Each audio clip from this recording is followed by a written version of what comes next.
And we're in the midst of another 72-hour fast. That's how we do it here. That's how we do it here on the show.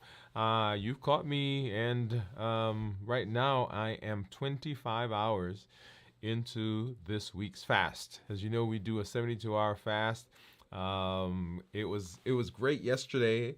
I got the fast started later than I normally would because there was a lot of stuff at the office. I had to send some things home with some people because it was just amazing what they brought to the office. But we'll talk about that later. You know, as we go through fasting and as I talk to people in the office, patients, as I talk to clients, as I talk to people who may just stop me randomly at church or other places when they find out what I'm doing, and there are questions that they have.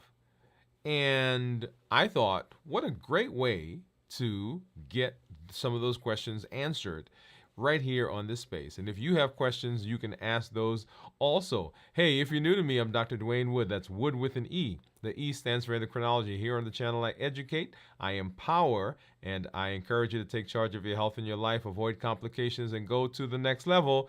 And in this year, new you. I'm talking to adults with type 2 diabetes who want to put their diabetes in remission, get off of medication, who want to reverse their diabetes. That's what we're in the process of doing. If you're new to me, go ahead and put new in the comments because I'd love to welcome you with a hand clap and some music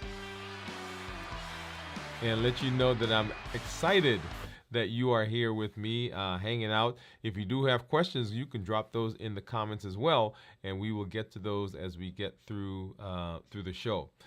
If you're here and you know how we do, or if you're new, one of the things that we do is I show you what my blood sugars are, and I've got my meters off to the side that we're going to take a look at here in just a little while. And then right below me is my Dexcom Clarity report that we will take a look at. And I'm excited because this week we have our community meetup, which is coming up tomorrow night. And if you've signed up, if you are joining us, then you get to see what my blood sugars have been, what my A1C is, and some of my labs. I had my visit with my physician just a little over 2 weeks ago. And so I've got those labs that we're going to share, and you want to be there, you want to see that, make sure that you sign up for that.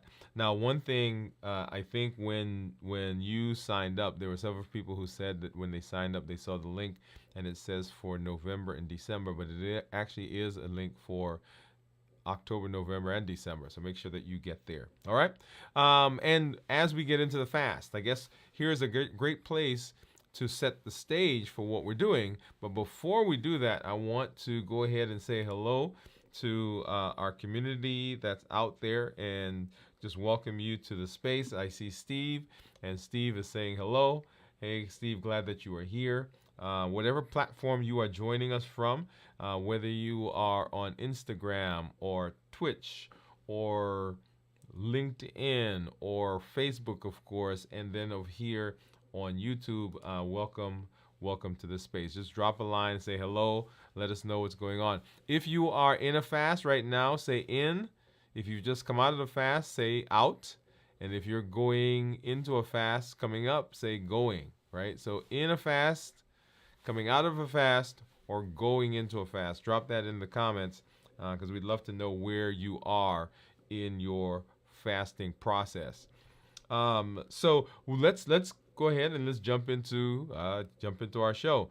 And so to kind of give you a backdrop, New Year, New You. That's the platform, that is the pathway that we've been using in our quest to reverse diabetes. A new year, new you, right? Creating a new us in the new year.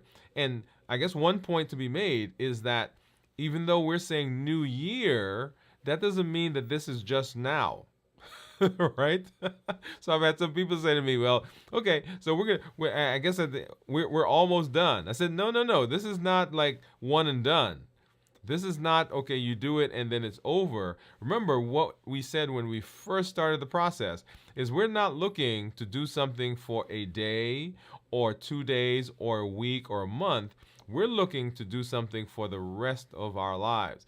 And so all the things that we've been learning is with the intention of having a format, having a structure, having a protocol that we can implement and that we can continue to refine and use over and over and over, right? So new year, new you, not just for now, but this is something that you are going to take with you as you continue to build and continue to improve your metabolism, okay? But new year, new you, right? Our thrust has been, hey, we're reversing diabetes. We're getting off of diabetes medications. We're improving our metabolic health and all the associated things that go along with metabolism with diabetes. And there are several tools that we've learned in the process of reversing our diabetes in the New Year protocol. And one of the tools that we've learned is fasting, because fasting is a fascinating tool because it hits all the pillars that we've talked about in terms of reversing diabetes. Remember what those pillars are: decreasing insulin, suppressing the appetite, and reducing sugar. So all of those three are hit by fasting, because if you're fasting, you're not putting anything in, so you reduce sugar. When we reduce sugar, our body doesn't have to make as much insulin, or we don't have to take as much insulin from the outside. And so that's pillar number 2. And because we've decreased insulin, then our appetite is not stimulated, and so we suppressed our appetite. So notice what happened. Simply by fasting, we've hit all 3 of the pillars. And so as we move into the space, the question is, how do we fast successfully? And that's what we're in the process of doing right now. And as you know, we go through on a weekly basis. We do our fasting, we do our check-ins, and we come and we learn, well, how do we do that successfully? On our YouTube channel, there is a playlist that's called How to Fast Successfully. Make sure you go through and watch that. And that has all of the shows that we've done, right, on fasting. Well, most of the shows are in there. We have a playlist that's called How to Reverse Diabetes. And that's a collection of the shows that we've done on reversing diabetes. Okay? Those are the Dwain Woode MD live shows that we do here. And so they're all out there. But fasting is an amazing tool. And so we're going to get into answering some of those questions on how, some of the things that you have questions about. So that's a backdrop of where we are, because you might be thinking, well, why are we fasting? Or what are we doing? What is the intention? And that's why we're doing it. That's where we are. Okay? So we'll go through and we'll talk about the things, questions that you may have. So how do we fast successfully? And the first thing that I always do when we talk about fasting as we get into this space is to do a check-in. Anytime you're interested in making changes, anytime you're interested in improving, refining, assessing, you want to make sure that you are doing a check-in. And in this space, in our fasting process, the check-in that we're doing is really 3-pronged, right? We're looking at how we are feeling physically, how we're doing mentally, and then how we're doing emotionally, because these are the places where people can tend to have difficulties. And so we want to make sure that we're looking at this area and just answering the question, how are we doing in those spaces? And so in terms of fasting, number 1, physically, and I am feeling energetic. I am not tired. We went away last week, came back home. I was very tired at the beginning of the week, and then got some rest. And as I got into my fast, as a matter of fact, last night I came home and I got on the couch and I fell asleep. And I didn't wake up until this morning around, what time was that? I guess about 4:30, right? So got good sleep last night, and so feeling well rested, and plan to continue that as we move throughout the week. Often people will feel some low energy in this space, particularly as the body dips if they're doing one of the extended fasts, or even as people have talked to me over the course of this week even, that they sometimes will feel a little dip in their energy. I'm not feeling any of that right now. When you join us on Friday, when we do our review of fasting, we'll talk more about what some of those things what could be happening, right? So in terms of preparation. And so join us for that. But right now I'm not feeling lightheaded, dizzy, sweaty. As you know, if you're hydrated, right, and I've got my trusty little cup here or mug. If you're hydrated, some of those symptoms will not manifest. They won't show up because you're well hydrated. If you're not, then you can have some of those other symptoms, particularly palpitation, lightheadedness, and dizziness. And also now, let's talk about how I'm feeling mentally. So mentation tends to go along with your energy and how you're feeling physically, because you know if you're not well rested, then you will have kind of fogginess, cloudiness, feeling like you're in a bubble, feeling like you're not all there, feeling you're a little sluggish. And I'm not feeling any of that right now. I'm feeling clear. Today was an exciting day after getting good rest last night. Right? So feeling good there, and not feeling like I am sluggish or dull. And then emotionally, remember, fasting is not just a physically abstaining from food, it is a mental and an emotional activity as well. And emotionally, I'm excited having come back from our trip last week. Got into this week, and there were some issues that happened earlier in the week, but those have pretty much resolved. Looking forward to continuing to do some things in the creator space, and excited about the new series that we're working on, and on and on and on. So excited right now, and emotionally feeling pretty pumped up. So physically, mentally, and emotionally. Once again, if you are changing, if you're assessing, if you're trying to improve anything, you want to make sure that you're doing check-ins with yourself. And in this space, those are some of the check-ins that you should be doing, because those will help you. Those will help you maintain a good sense of what's going on, and allow you to tweak and or change things when it is needed. Okay? All right. So now let's hop over and let's take a look at what's going on in terms of my blood sugars. And one of the things that I didn't say, and let me pop over there, is we spent several weeks going through going through this model, the COPE model, that helps us deal with the emotional eating, dealing with the things that push us off of our diet, deal with those food triggers. And we came back on this past show, and we did a deep dive into the pause part of that, because pausing, having the ability to interrupt the automaticity that comes when we have some stressful event, and allow our prefrontal cortex to overshadow or subdue, if you will, the amygdala, which is that part of the brain that says, hey, I'm in danger, let me go eat. Or I'm feeling stressed, let me go eat. Or I'm feeling worried, or whatever it is. So the prefrontal cortex comes over, and the prefrontal cortex will help to mitigate that, right? It's kind of like if you see a tiger and you want to run, right? That's the amygdala saying run. But the prefrontal cortex says, hey, wait a minute, that tiger is in a zoo. Notice we still saw the tiger, but we didn't run because it's in the zoo. That's because the thinking part of our brain comes in. And so the COPE model is there. We did several shows on that. Make sure that you get out and you watch that, because this is very important also for fasting. Because if we're not aware of that and we're not able to manage that well, then that can interrupt our fast and set us up so that we're not as successful as we want to be. All right. So with that said, let's go and take a look at blood sugars. And you saw my meter there. And so my meter is saying that my blood sugar right now is 93, right? And you'll see over the course of the day, looking in the gray, I guess the olive green bar right at the bottom there with the white squiggly line. So those are my blood sugars. Notice that most of my blood sugars over the last 12 hours have been 150 or less. And then right at about 6 o'clock probably this afternoon, I dipped below 100, and it's kind of maintained right at or below 100 over the course of the rest of this evening. If I go and take a look at my Dexcom, once again, you'll see kind of the same thing. This one I can actually put my finger on, and I can see the actual numbers. So right there at the beginning, we were 158. 150. So that one's 158.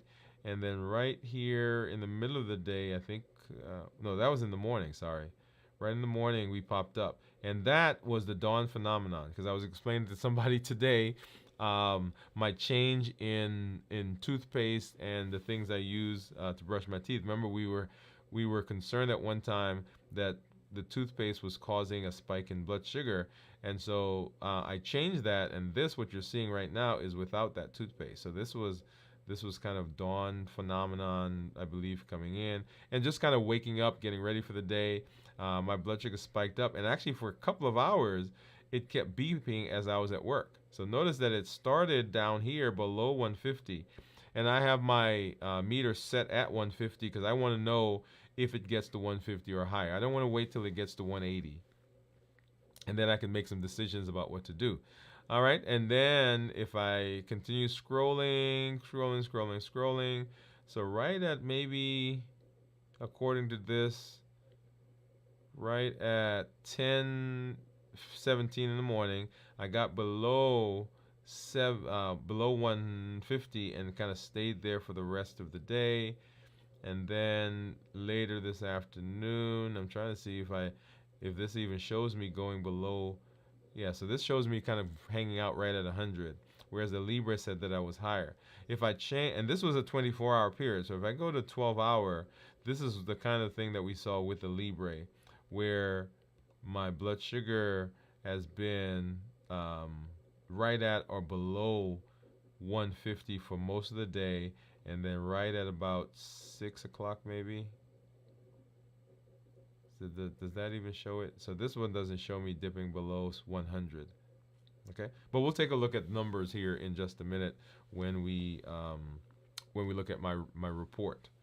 Over here, I have my Keto Mojo and my Contour, and let's go ahead and pull a strip out. My Keto Mojo, as you know, gives me ketones and also gives me blood sugar. And as I'm doing this, there's a question that, of course, it's not in my question list, but a question that someone asked me today, and it was about using ketone sticks instead of the ketone meter. And when we I'm trying to think now how long it's been that we did a show where we talked about using different methods to measure our ketones. And one of the points I made was that using the strips, and all monitoring of ketone is good, right? Because it lets you know where you are. But one of the reasons that I don't use the strips is that it will take longer for my ketones to show up on the test strip in my urine, and then it takes longer for them to go away. So there are times when you may be in ketosis, but it hasn't quite showed up yet on your in your test strip, not test strip, but in your urine, or you're out of ketosis and it still says you're in. Okay. All right. So I'm talking, but let me go ahead and do this. So I've got my Contour, I've got my Keto Mojo, just got my Lancet out of my little container. And this is a simple one. Just kind of twist off the top and find a finger. And yeah, I guess let's do on this side. Ow, ow, ow, ow, ow, ow, ow. That hurts a little bit. And I don't think I got enough. Oh no. Okay, let's do that again. So let's do a different spot on the finger. I was trying to be gingerly. I was doing it, Okay, so let's go ahead and oh, ow, ow, ow. Okay, so let's see. Maybe, yeah, that one. Of course, now the other one is giving me a spot of blood as well. All right, so let's get that started. So I'll see what these are. Now you'll see on my finger now I have two spots. So one there and one there. I should have waited a little longer. So 92 on the Keto Mojo. Keto Mojo. And then 94, sorry. 94. And my Libre says 95.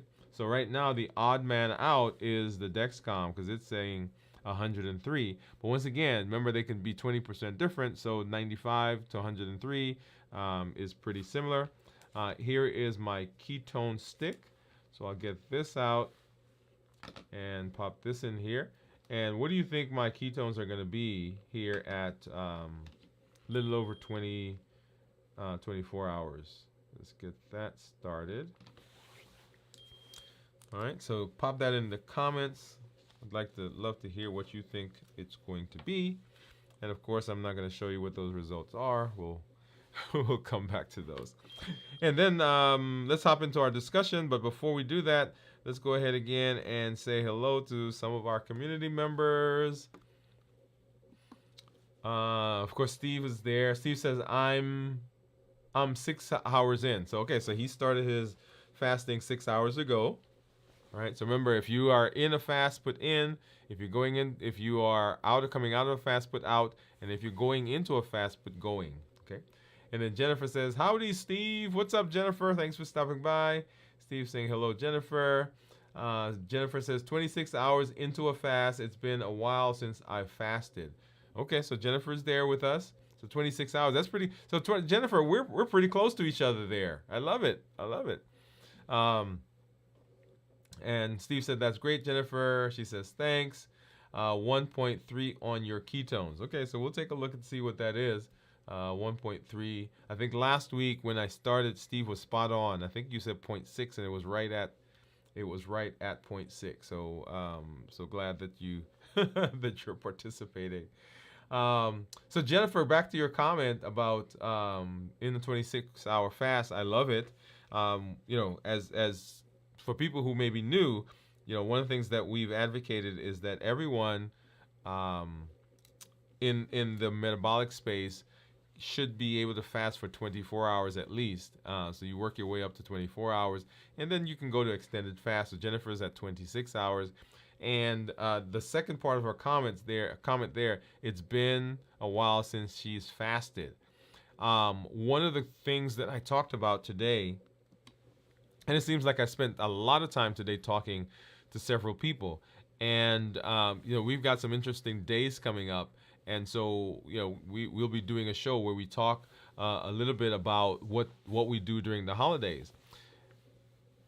All the things that we do in this space, all the tools that we use, are tools that we can put down and tools we can pick up.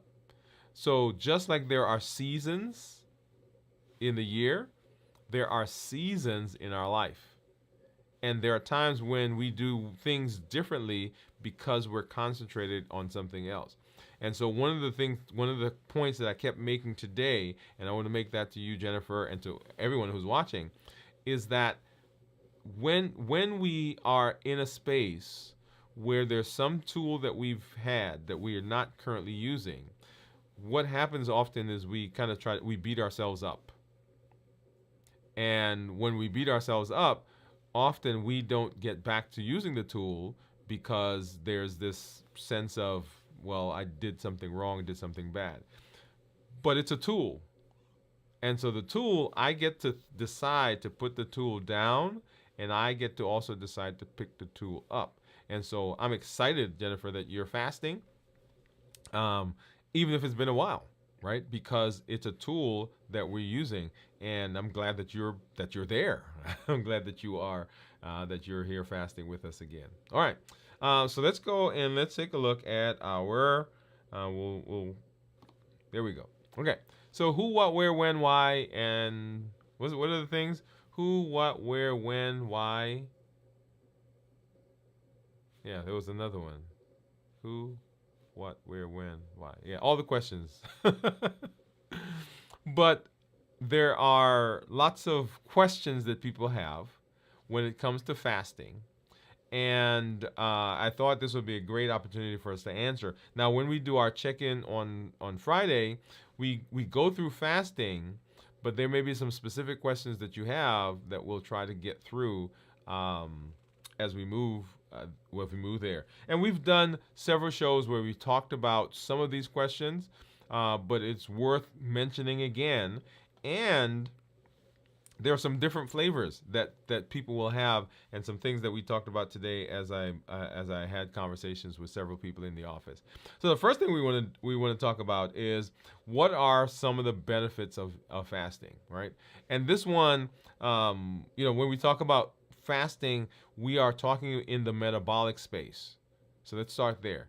So we are using fasting as a tool for reversing diabetes. And diabetes is the prototypic metabolic disease, and so all the things that go along with metabolism get better when it comes to fasting. So things like improved metabolic health, right? So that's what we just talked about. What does that mean?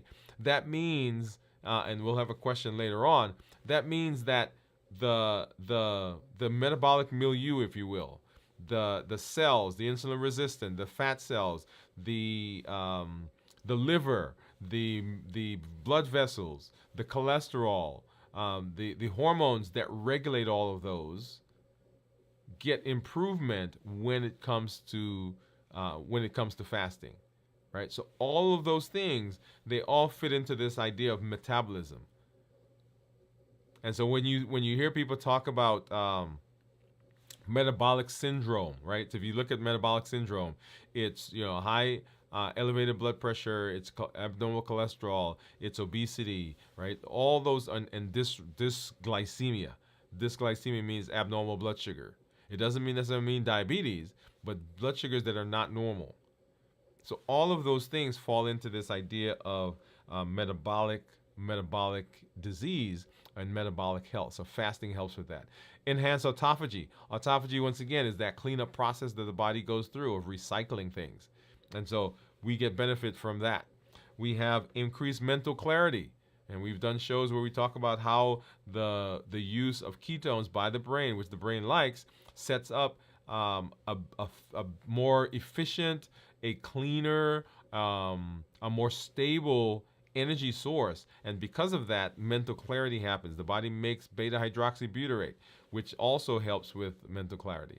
Reduce inflammation. We're talking to somebody today who realized that they were having some inflammatory issues happening because they had been off, if you will, off of their eating plan, right? Somebody who had a procedure done and it was not healing like expected because of inflammation. And then we have weight loss and fat loss, right? So as our body's switching from burning carbs to burning fat, by virtue of that, what we're going to have is that the fat is going to go away. We're getting weight loss in that space, and all of that comes from this idea of fasting, right? So fasting, see, these are some of the benefits. Now, there's a bigger list of fasting benefits, but this is just a list, snippet, if you will, of that. And then the question, some frustrations that people often experience, right? One is plateau in their weight loss. So if they're using fasting for weight loss, what do you do when your weight has been going down and all of a sudden it stops? Right? So that's another question that people have. And often that can happen. I had someone today who was telling me that they switch up their fasting. So they do a 24-hour fast, and then they do a 48-hour fast. They do intermittent fasting.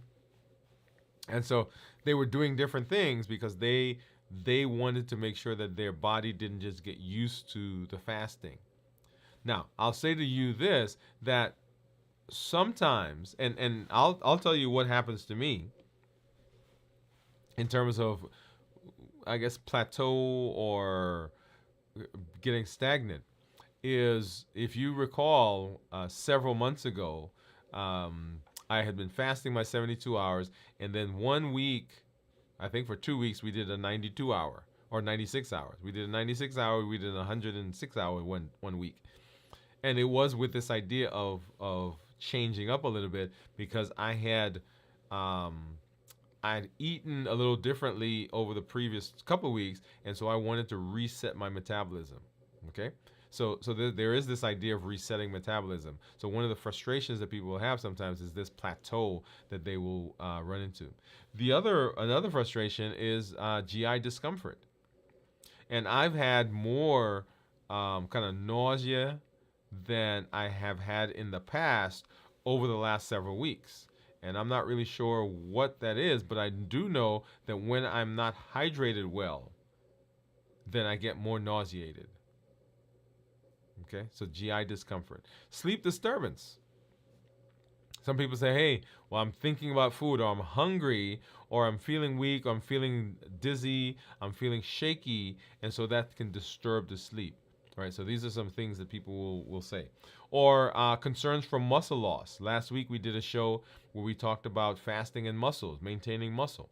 So one of the concerns or frustrations that people will have is that they hear all this stuff about muscle loss, or they may be even experiencing some, and they're not quite sure what's happening and what's going on there. And then, of course, difficulty breaking the fast. And this one, I got to put a pin, and I got to talk to you, because this, of all the things that I do, there are two areas that in my fast, or even not my non-fast. I guess let's talk about the fasting first. One of the areas of fasting difficulty is the breaking, right? Because I extend my ketosis for a little while after fasting by the things I eat. Great, right? I don't go and I stuff myself with stuff right after the fast. Great. But I have what are considered healthy foods that I eat. And so I eat those after, and I end up eating more, number one. Number two, I snack, right? So there's no physiologic reason for snacking. So we're going to actually do a show on snacking, but there's no reason for snacking. And so as I get to the end of the fast, that's one of the places where I will have struggle. And then the other place is in my non-fasting days, or my eating windows, I struggle with decision fatigue. So all day I've made decisions. All day I am being asked questions. All day I am using my brain, right? And I'm talking all day. So when I'm on my way home sometimes, I don't talk in the car because all my words, I've used up all my words. And then I'm preparing to come here, right? And I'm going to be talking again. And so when I get through with that process, when I get through the day, when I get through with content here, when I get through with that, my brain says, I don't want to have to make any other decisions. And so the simplest decision is to get something to eat. When my brain says, okay, when my body says, hey, we want something to eat, the simplest decision is to just do it, right? Because I don't have to make a decision at that point. Right, so you may find yourself, if you struggle with that in the evening, it may be the decision fatigue, maybe just getting through the day and having so many things go on, and you're just emotionally drained at the end of the day. Okay, but breaking the fast, breaking it properly is very important, because if not, then we end up undoing some of the things that we've done. Done in the past, in the future. Well, during the fast. So let's hop over and let's talk about some specific questions that people will have. And the first one has to do with what can we have during a fast? What can we have during the fast? And the question that people ask here is, can I have anything besides water? Right? Can I have anything besides water? And here we are doing a calorie fast. We're not doing a dry fast, right? So we're not saying you can't have anything at all. We're not doing a dry fast. We're doing a calorie fast. That means we're not taking anything in that has calories in it. So suggested things that you can have besides water, of course, water is listed there. Herbal teas. So depending on the tea, and you've got to check it, because not all teas are non-calorie containing. Yeah, so if you look at them, some of them will have some calories in there. So here's a funny thing. Well, I guess it's not funny, but several weeks ago, I think I mentioned that I was having some GI distress, some GI upset during fasting. And what I found is that if I chew gum, right, that eases it up. Of course, now, there's other issues that come with that. So I went out and I bought gum, and it says sugar-free. Right? And I did not really pay close enough attention to realize that, yes, it said sugar free, but it had calories, right? So they didn't add any sugar to it, but it had natural calories, right, from some of the ingredients that were in there. So they weren't added sugar. And if you look at it, it says 0 sugar. Boom, done. So I'm like, yes, this is great. And so now I go and I eat it, and there were calories. And in fact, when I ate it, my blood sugar still went up. And so I'm still trying to figure that part out. But calories, right? So the calories in it. So when you're looking at products, and this goes back to when I was doing the electrolytes, right? And that's the other word that's there, the electrolytes. Remember, I was doing, and let me pop these over here. These were a couple of the brands that I had gotten, and started using them, and then realized that, hey, wait a minute, they are not totally calorie and sugar free, right? So this one I think is the one that I decided was calorie and sugar free. Let's see. No, not even this one, because it says right there. Let's see, where does it say? I think you can see. It says 0 calories, but the line that says carbs, it says less than. Well, you probably can't see it. So can you? Let's see if I can do it this way.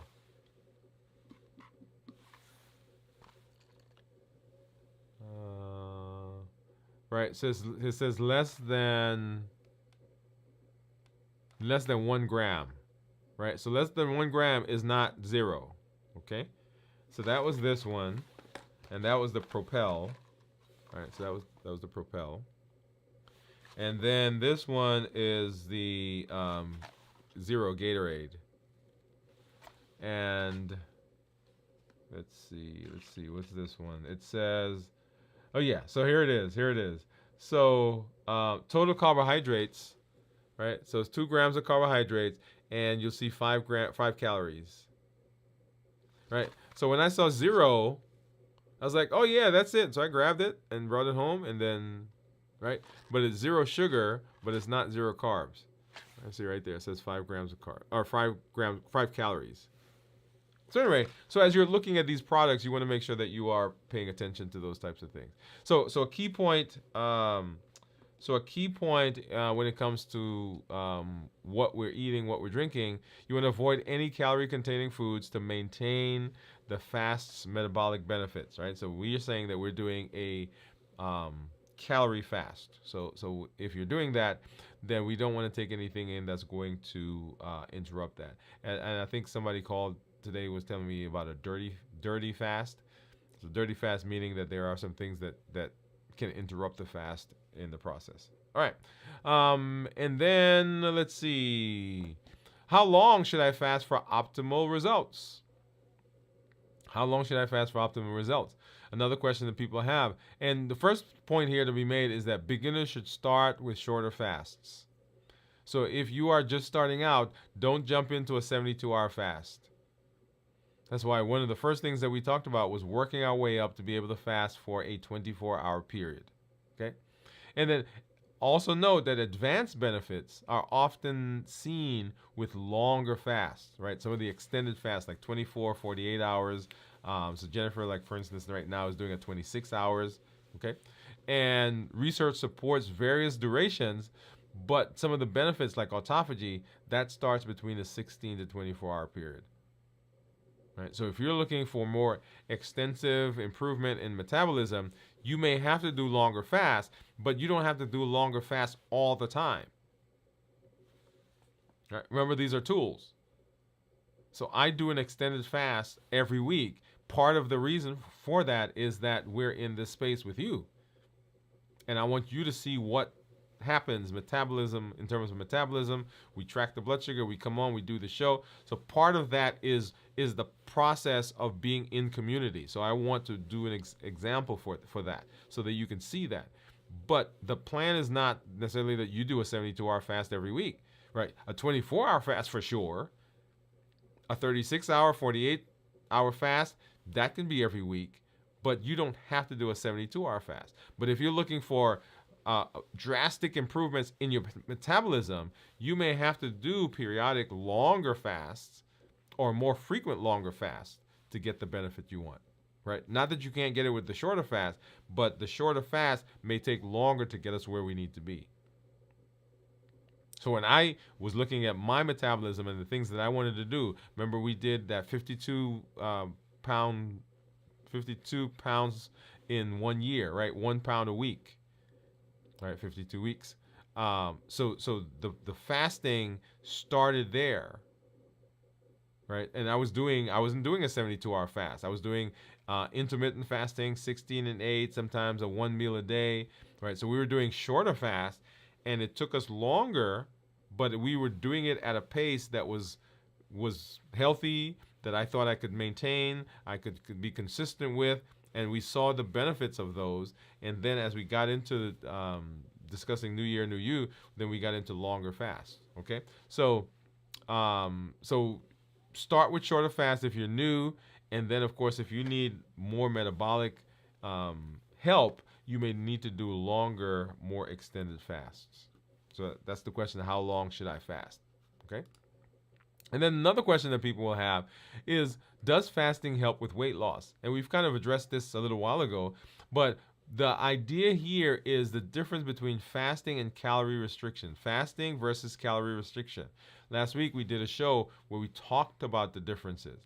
Calorie restriction will make it more difficult to lose weight, because when we're doing calorie restriction, we're still putting food in, we're still getting spikes in blood sugar, we're still getting elevation in insulin, or still have to take insulin. But when we are fasting, we're not putting anything in. That's why those 3 pillars are so important. We decrease sugar because we're not putting anything in. When that happens, insulin goes down to 0. Well, not to 0, but you get the idea. And when insulin goes down, it suppresses our appetite, right? And so fasting encourages fat adaptation and metabolic health. So I was telling somebody today that because they've been so used to fasting now, their body switches over to burning ketones more easily. But when you first start, then it takes a long time for that to happen. And then, important note, it's important to maintain a healthy diet outside of your fasting window. When you're eating, that doesn't mean you can just go gorge, right? Somebody said to me today, in fact, that one of their challenges, and as I mentioned to you, one of my challenges is on the non-fasting days. Because if I'm not careful, I can easily undo what I did during the fast. So maintaining healthy eating on your non-fasting days. And I think last night or when we did our show, I was telling you guys about balanced bites. Balanced bites. Let me go ahead. I'm going to pull that up. Balanced bites. That's this idea that came out of one of the challenges that we did. And the challenge was to create a meal, create a specific type of meal, and balanced bites. So every bite that you take counts. And so we want to be balanced in what we're doing, right? So this, let me pull this. Let's see, where is it? There we go. Let's grab this one. Okay, so this whole idea of balanced bites. So balanced bites are, and maybe this one. Huh. Okay, that's all right. I was trying to get the top not cut out. So balanced bites. So as you are thinking about your food, as you're thinking about how do I eat on a non-fasting day, then we want to be balanced. So every bite that you do is going to count. And so this is not an obsession, but this is just awareness, right? So balanced bites. Remember, the idea with balanced bites was that we are doing we're not doing processed. We're minimizing the processed. No added sugar. Appropriate portion size. Starchy and non-starchy vegetables.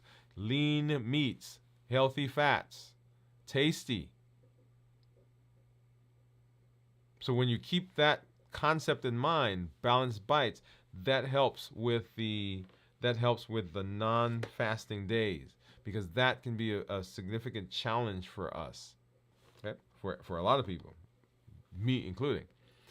So fasting is about timing, not necessarily just about calories. So that's why, for instance, the time restricted feeding says that we're going to align our eating window with times when the body's supposed to eat, and we're going to time our fasting window when we're not supposed to be eating, when we're sleeping, right? When we're resting. That's the idea of the circadian rhythm. And so it's not just, okay, did I cut back my calories, but am I eating at a time when my body is having optimal benefit from what I'm doing in terms of fasting? Okay. All right. Next question is it safe to exercise while fasting? And the answer is generally yes, right? So many people find light to moderate exercise like walking and so forth beneficial. High intensity workouts may be harder during a fast, particularly if you are someone who's used to having higher blood sugars. When you first start fasting, if you go right away and you're trying to do a high intensity workout, that's not going to work, right? Because your body's used to that flood of sugar. The other thing is that there is such a thing as fasting workouts. So where people actually are deliberately fasting or working out during fasting, because the ketones that the body uses, muscles are excited about those. When we fast, growth hormone goes up. And so growth hormone is the muscle sparing hormone, right? So when they get a big boost of growth hormone because they're fasting, and then they go exercise, they do the high intensity exercise, they get bigger muscles faster. And so some people love having that during the fasting. They do this high intensity workout. Okay. Next question is, how do I manage hunger and cravings? How do I manage hunger and cravings? And so this is an interesting one, because the first idea is to be able to understand the difference between hunger and appetite. Hunger and appetite. Because those cravings often will come not from hunger, but they will come from the appetite. That is, for instance, on Thanksgiving, Aunt Sue makes the slammingest pan of dressing or stuffing, whatever you call it, whatever part of the country you come from. And so even though I am not hungry and I'm fasting and Aunt Sue's coming over and she's bringing that pan, then my brain says we're going to have some. So I've got a craving for it. Hunger is a physiologic need for energy. My body's telling me I need energy. And there's a difference between those two. So that's the first thing to understand. Right? So hunger pangs are often temporary. It's kind of like if you're at work and you're busy, you'll work through an eating period. You'll work through lunch. You'll work through breakfast. You'll work through supper. But the moment you start thinking about food, it seems like, oh my God, I'm starving. But if somebody says to you, hey, that project that you've been working on, we need it like now. You kind of go back into that mode and you start working on the project. Well, what happened to the hunger?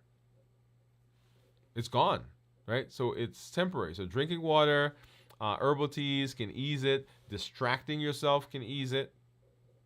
Mindfulness and distraction, right, can help. And then cravings tend to reduce as you fast. So as you get into the not longer, but as you get into not those initial hours, because remember the initial hours are the postprandial, the immediate postprandial period, the 0 to 6 hours. But as you get beyond that, then the cravings start to decrease. And then preparation is key. If you prepare well, then you get into a fast and you do the fast well. If you don't prepare well, then that can cause some additional issues, right? So hunger pangs and cravings. So can people with diabetes fast? I get this question all the time, and I want to answer it in two. First of all, yes. Okay, let me start there. So people with diabetes can fast. It's essential to approach it carefully and under guidance, right? So that goes without saying. So fasting has a lot of benefits and let me put this back up and then we'll come back and we'll unpack it. Benefits for blood sugar control, insulin sensitivity, and weight management. And it requires thoughtful planning and monitoring to avoid hypoglycemia. So that's the thing that a lot of people will be concerned about is the hypoglycemia that they get from fasting. So diabetics can fast. Yes. Diabetics can fast. Let's break it into two categories, type 1 and type 2s. So type 2 diabetics can fast. They've got to adjust their medication so they avoid hypoglycemia. Right? Huge. Type 1s can fast. They've got to adjust their medication, which is insulin, down so that they can avoid hypoglycemia, understanding that a type 1 patient requires insulin. I was at the hospital just this evening before I came home, and I was talking to the nurses, and there was a patient who had a low blood sugar. And they held the insulin. And I said, why did you hold the insulin? I said, because the blood sugar went down. I said, the patient is a type 1 diabetic, so you can't hold the insulin. Right? Because they require the insulin. And so, even though they have a low blood sugar, we've got to do something to bring the blood sugar up so that we can give the insulin. Okay?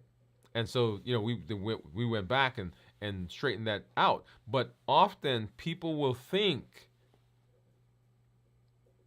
that because they have a low blood sugar, they have to hold the insulin. And you can't do that. If you're a type 1 diabetic, that can't be done, right? You got to take insulin in.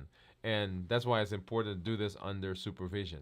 So people with diabetes, type 1 or type 2, can fast. Okay? All right. So next question is, who should not fast? And so as I go through this list, I want to put a kind of caveat or an overriding thought is that there are some people on this list, and it's not that they can't fast, but they have got to be more careful, and they definitely have to do it under supervision. Okay? So who should not fast? Number one, pregnant or breastfeeding women. So pregnant women should not fast because they need all the nutrients. If they're breastfeeding, they shouldn't fast because they are giving off calories when they're breastfeeding, and so they need calories coming in. Okay? And if you're thinking about fasting, make sure you're talking to a healthcare provider about it. People with a history of or current eating disorders, right? Because fasting can be triggering, particularly as you are getting to the end of a fast, you're breaking a fast, and people, if they're not careful, they can get into that spiral of food aversion and binging and, right, that whole process, right? But so we want to be careful with people who have a history of eating disorders.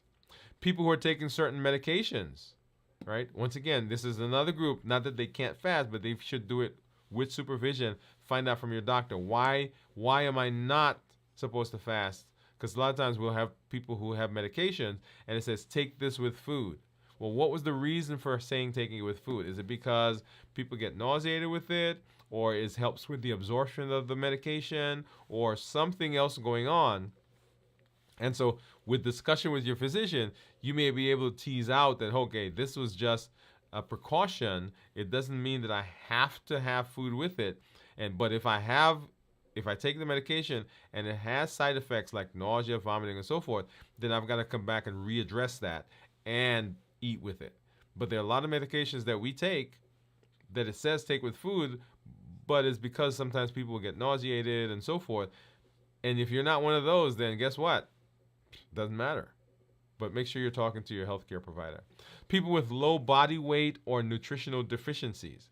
So if your body weight is already significantly low, then fasting may not be the thing for you.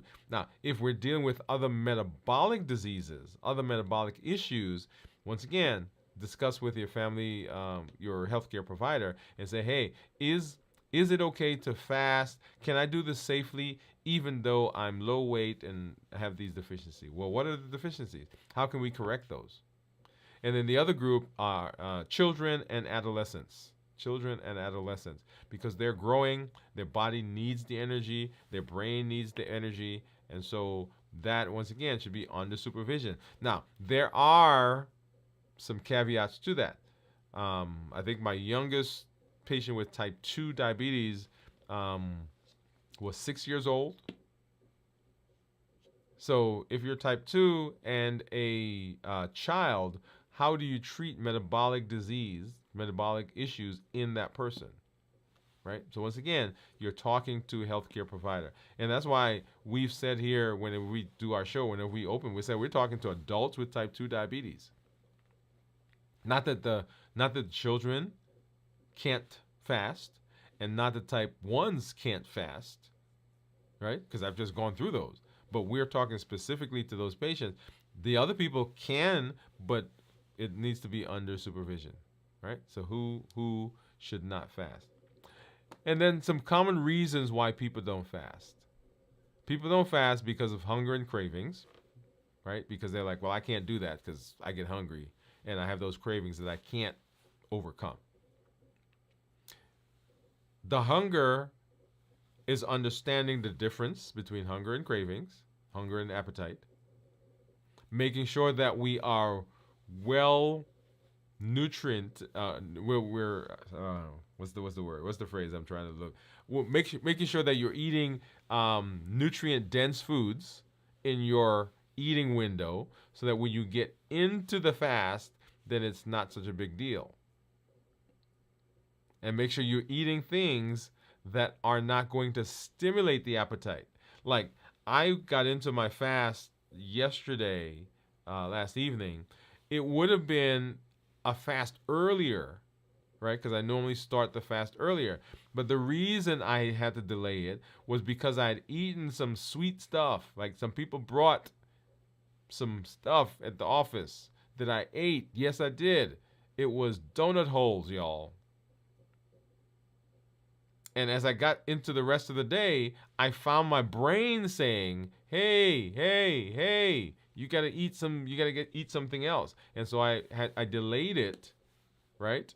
I delayed it because of appetite.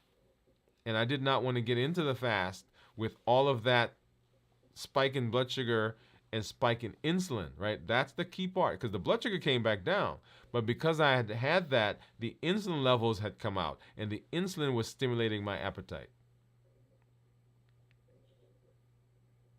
And then some side effects, right? So low energy, and this is seen as the body sometimes is transitioning from one energy source to another.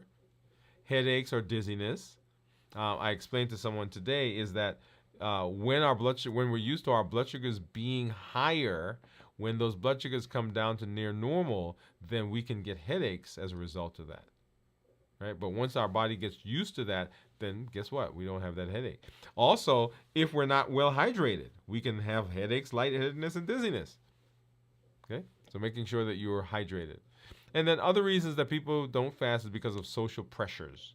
There are people around us, people who, and it's not that they're not supportive, but the behavior that we're with them, we're with them when it's around food, or our family is eating, or we're on vacation, or it's Thanksgiving, or it's Christmas, or it's my birthday, or it's whatever it is, right? So there are these social pressures, these social cues that will push us to eat, and people have decided, well, rather than deal with those social pressures, I'm not going to fast because I can't do fasting. Well, should we get into this? Yeah, let's get into it. There's this battle that goes on.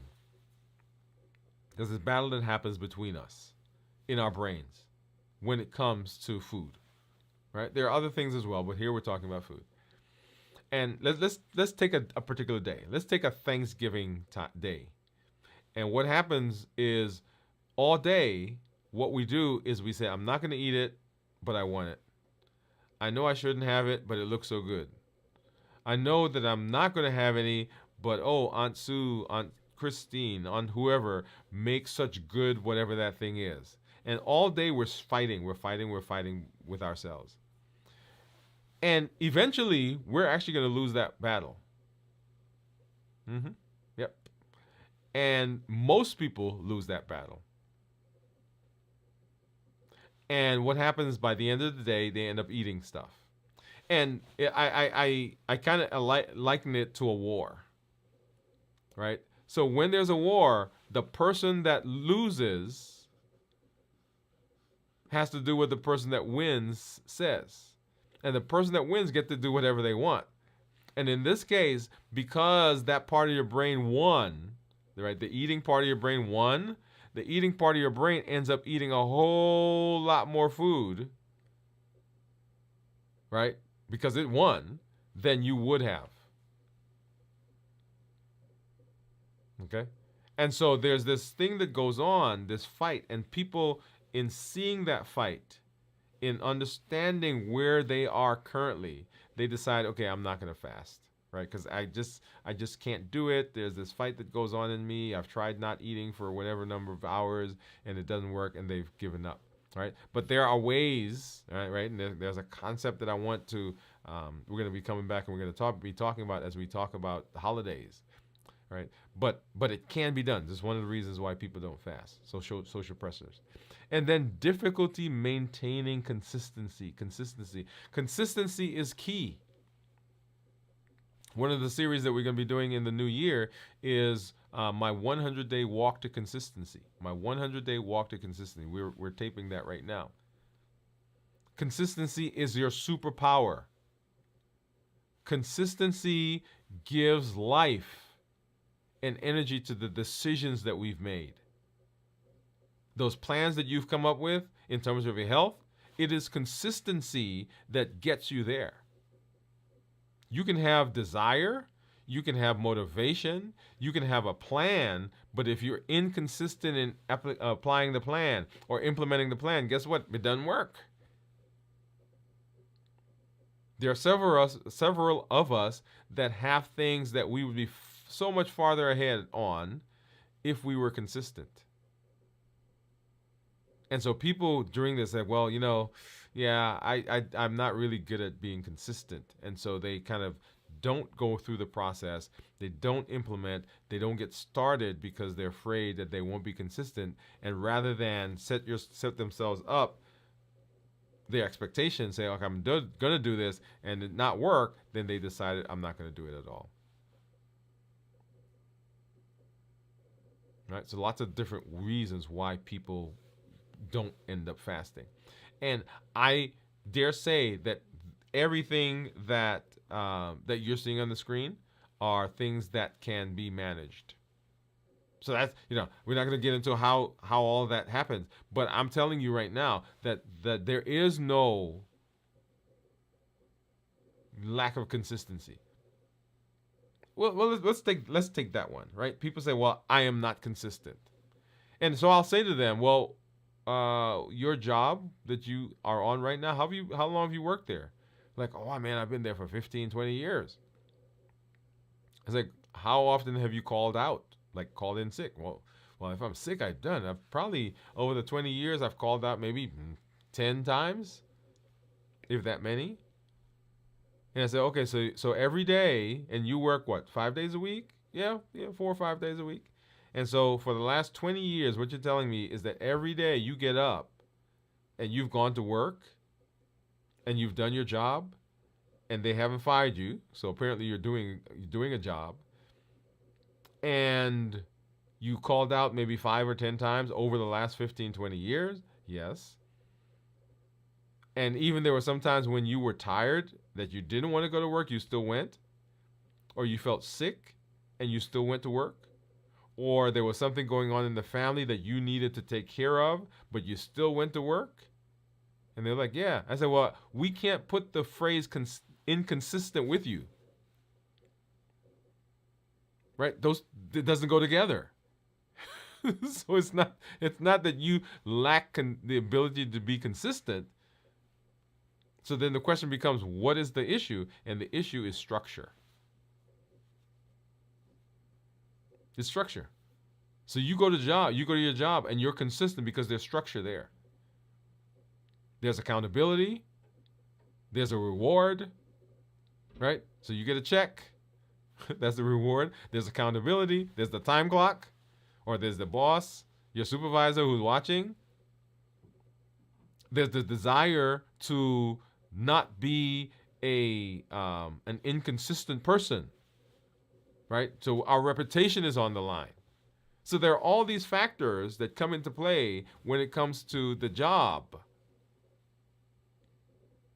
And the ability to be consistent in this space has to do with applying some of those same things into this space.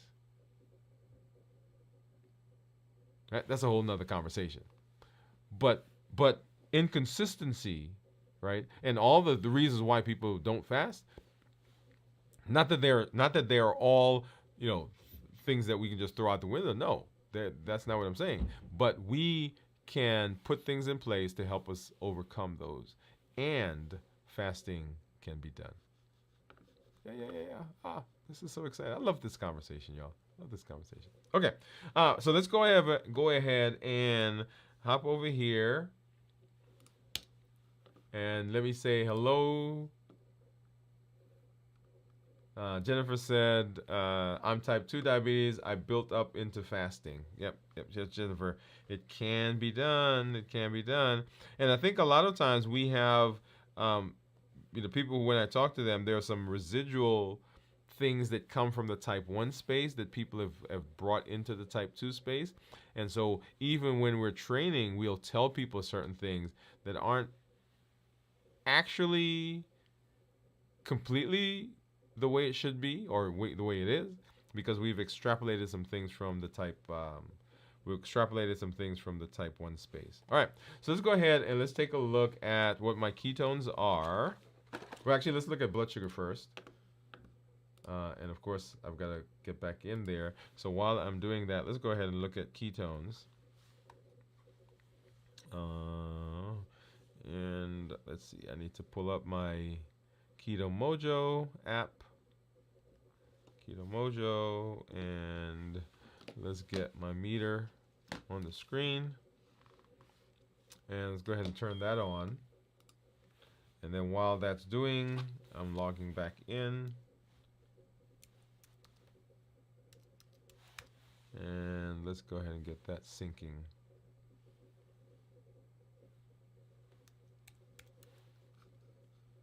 All right, so what do you think my ketones are going to be? What do you think they're going to be? Drum roll, drum roll, drum roll. Ah, okay, I got in here, so let's do this first. Okay, and we'll come back, we'll take a look at that.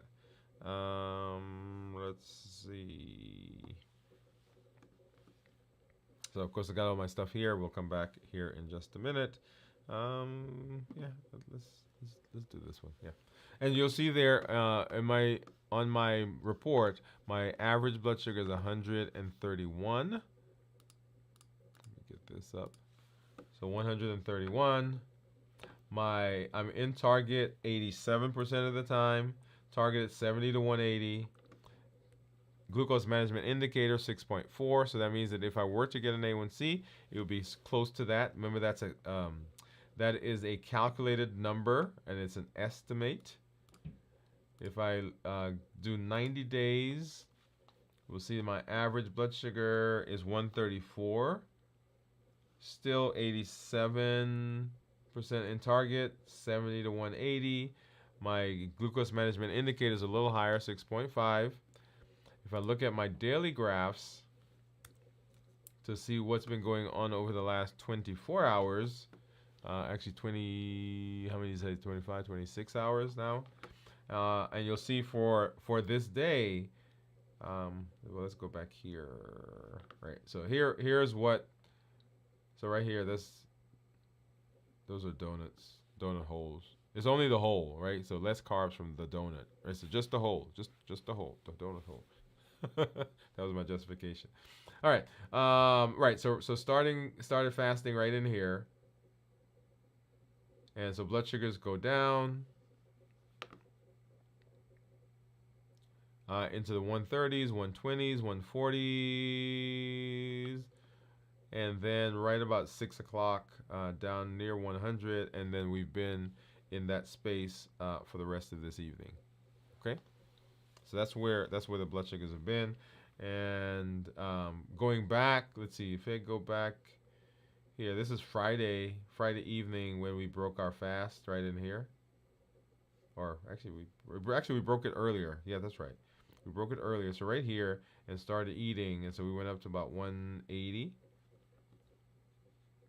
And then the next day, and my Dexcom went out, so I had to change that, and so picked up here again 90, 100s, and then for the most of Sunday, we kind of hung out around 150s, right below 150,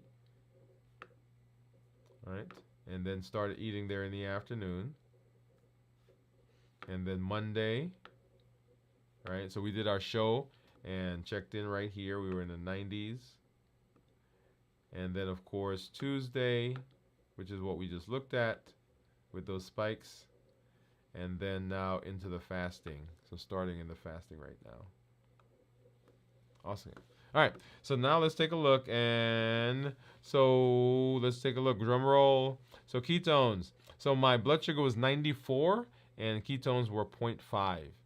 Remember when we talk about ketones, ketones that are less than 0.5 considered normal, 0.5 to 1.5 considered nutritional ketosis, and above 1.5 considered therapeutic ketosis. So right now I'm in nutritional ketosis, which is what we want to do. We want to stay in ketosis as we are doing the fat burning, the autophagy.